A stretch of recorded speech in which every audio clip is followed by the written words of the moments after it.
Hi and good morning to anyone watching, and welcome back to those who have been following our journey.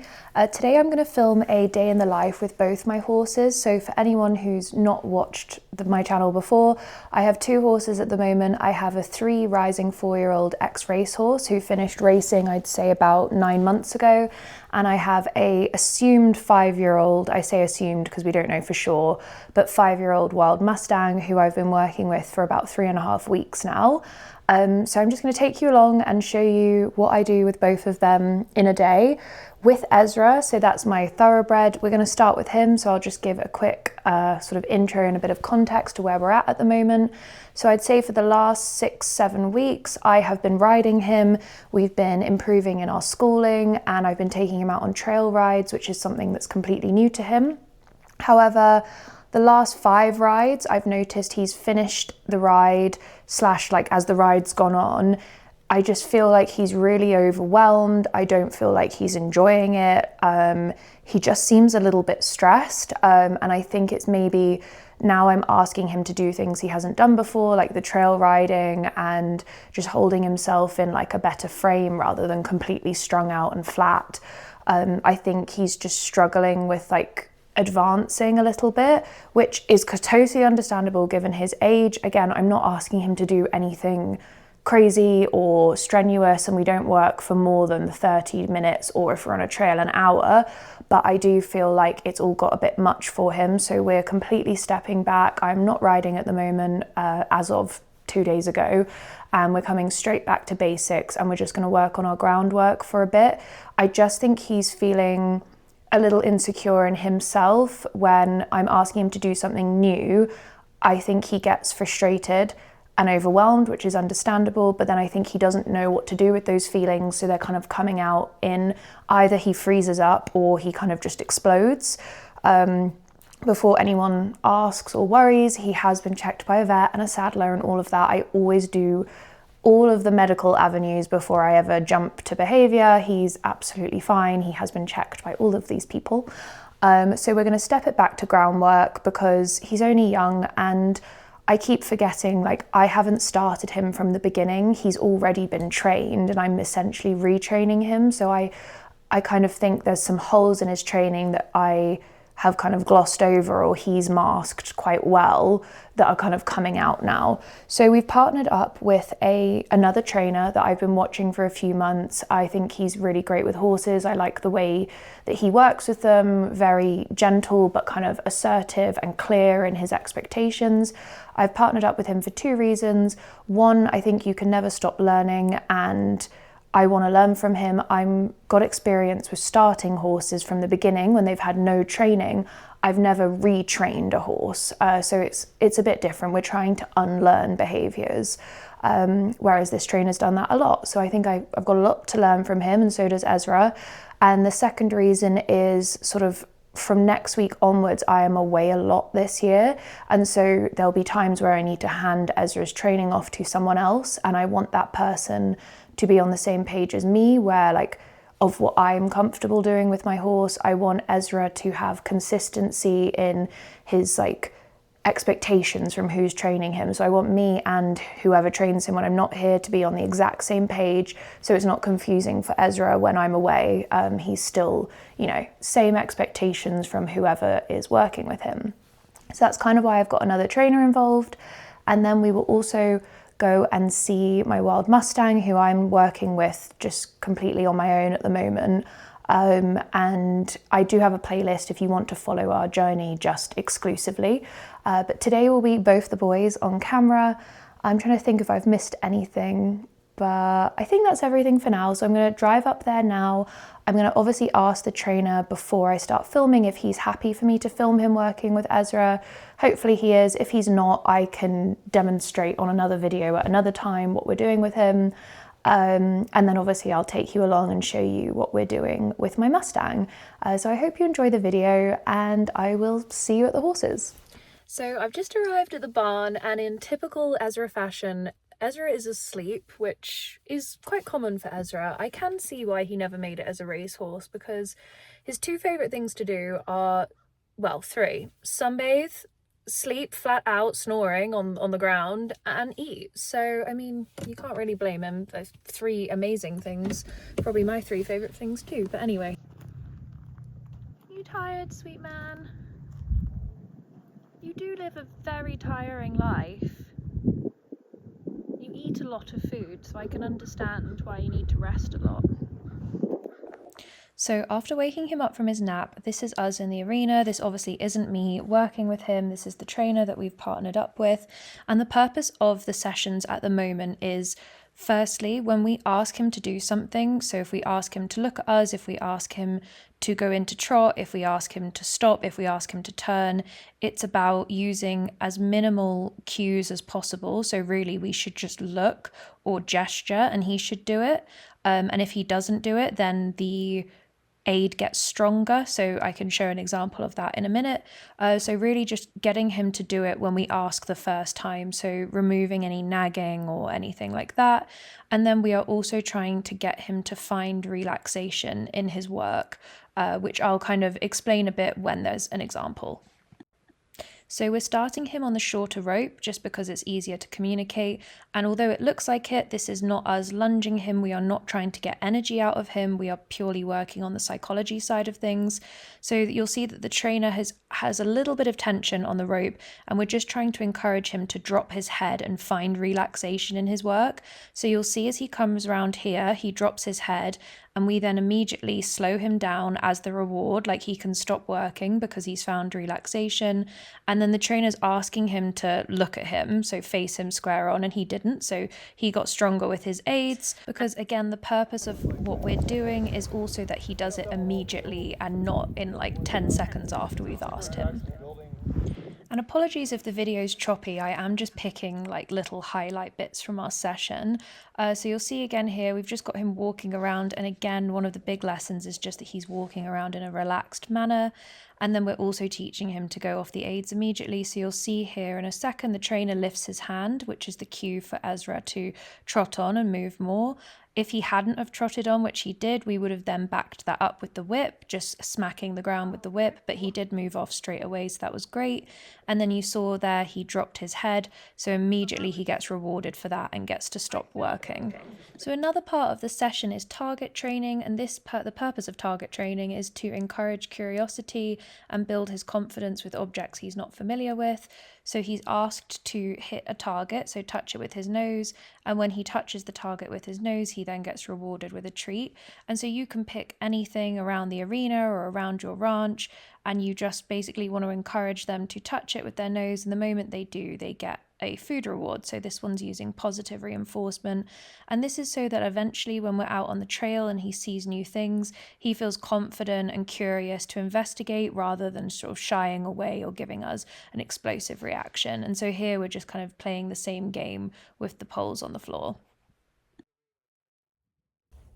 So I'm now here with Ember. Can I say hi, bud? Good boy. So yesterday I injected him with some sedative with the purpose of him being able to be seen by the farrier, which did not go to plan. He was really good for his sedative, but yes, the farrier coming in was a humongous no, and the sedative did nothing for that. Did it, Mr. Ember? So we're just going to give that up for a bit and, you know, just work with what we've got. Hi, buddy. So I'm just going to work a little bit on like building some, hi sweetie, building some trust again with him today, because obviously I jabbed him and a lot went on yesterday, and then we're going to just step up and see if we can get back to putting the halter on. Maybe it won't happen today. I just, you know, every day with him is just all about getting him super comfortable and happy and then leaving it there. So I'm going to find a good spot for the camera and we'll see what we get done today. What do you think, Ember? What do you think? He says, I'm not sure yet. So for anyone who wants a bit more context to mine and Ember's story, I have a whole playlist of videos. I think it's called My Wild Mustang Journey. But for context, we are on week 3. He is completely unhandled. Well, that's technically not true anymore because I've now handled him, but he came to me completely unhandled and wild. And so we're just working on trust and groundwork at the moment. So you'll see here at this session, I always begin the session with just touching him with the stick because it just gives a bit of a distance between us. He's a lot more nervous on this offside that I'm trying to touch here, but you'll see he kind of progresses, and if you check out the playlist you'll see that kind of he's a lot better with this now, and I can kind of pet him and brush his hair. So yeah, anyway, I just kind of play around with both sides of his face just so he's kind of seeing things out of both eyes, and just kind of just doing a bit of desensitization with the stick to start our session.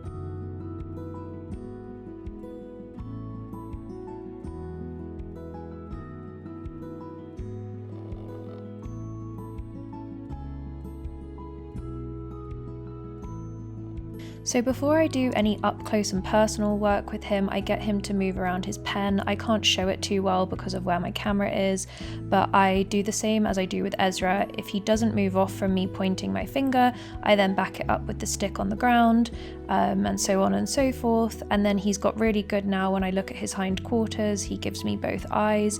So really teaching him kind of groundwork and lunging concepts, but at liberty right now, and it's also great because he knows he can move his feet around and he's not frozen. So I just did a bit of groundwork with him, just moving him around the pen, which hopefully you would have seen the most of.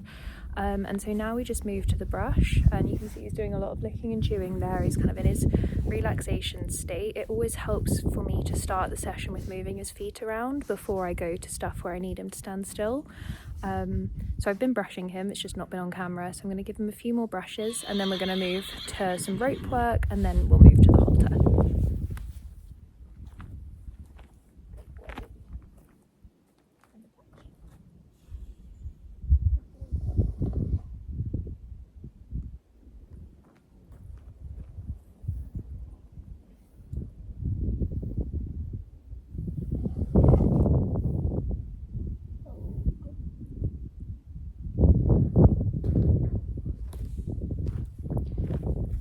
So hopefully you saw the brushing, but when I brush him and he is curious, like he wants to be involved in what I'm doing, I reward him by backing off.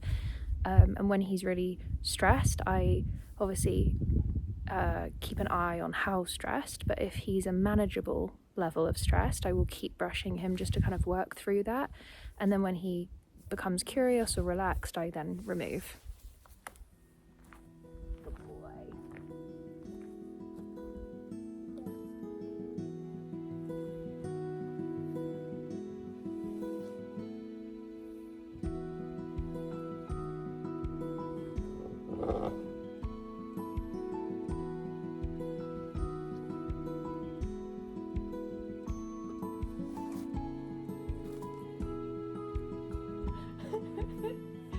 Ember, you are so silly.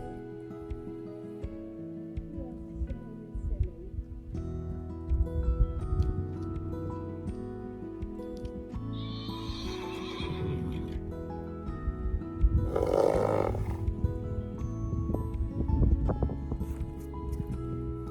So there he was obviously playing with the brush, which is great. Like, I want him to be interactive and curious about things.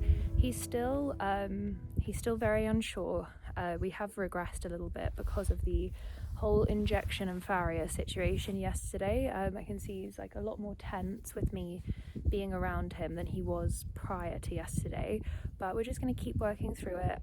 I love how interactive he's been with the brush, so I'm just going to work with my hands for a little bit before I move on to the rope. I just want him to relax and be a bit more confident with my hands before I kind of move on to kind of like higher stressor items.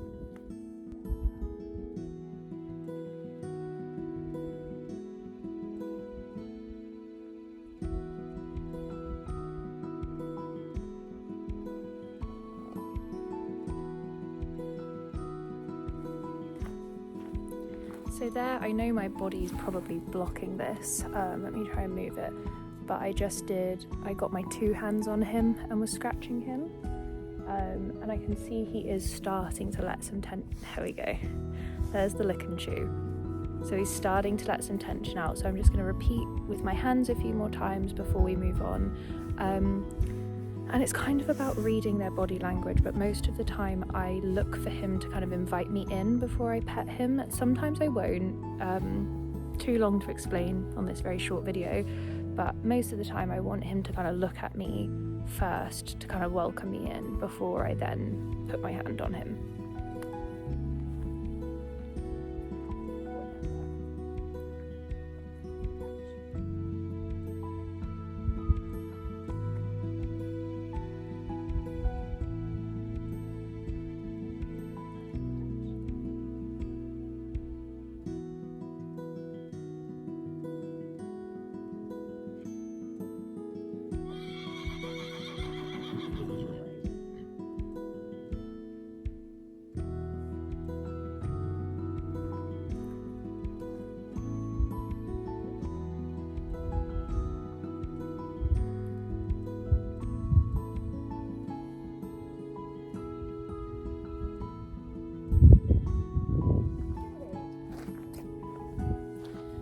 So again, I think I'm blocking the action, so I'm sorry, but I got 2 hands on him, and whilst I was rubbing him with 2 hands, he turned his head towards me.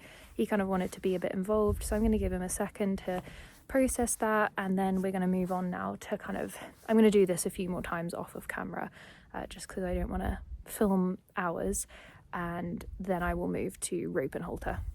So I've had to delayer because I am boiling to death, and I actually think I've got quite bad dehydration, so I'm not going to work with him for much longer because my own fault for not bringing water. But we've just done some rope work, so I think I've shown that on my other videos. So just throwing the rope over his neck, using both hands to kind of feed it around and then back through, so he's used to my hands moving around by his eye. And now I'm just going to do some halter work. I'm not going to do a lot because, like I said, I actually feel a little bit dizzy from the heat. It was freezing this morning, it's now boiling, so I'm going to go as far as I can go without collapsing from dehydration, and then we'll call it a day. So hopefully we can get this halter on, and if we can't, I'm going home for a drink of water. So I apologise that I know my body is blocking a lot of this, but I don't have anyone to film today, so I can't really show it any other way, so hopefully you can see enough.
So there you'll see we've got the halter on, which, oh my god, I just literally can't explain how amazing that is. Obviously I would never work with him with the halter that low. There's no pressure on it right now. I'm about to go and take it straight back off again, but he has his halter on. I personally am not fussy that it's sat super low on his nose. Like I said, there is going to be zero pressure applied. This session is just about getting it on and off. So I'm just going to let him stand there for a sec and just kind of just absorb the fact that it's on, and then I'll go take it off, and then we'll do it again, and then we'll probably call it a day.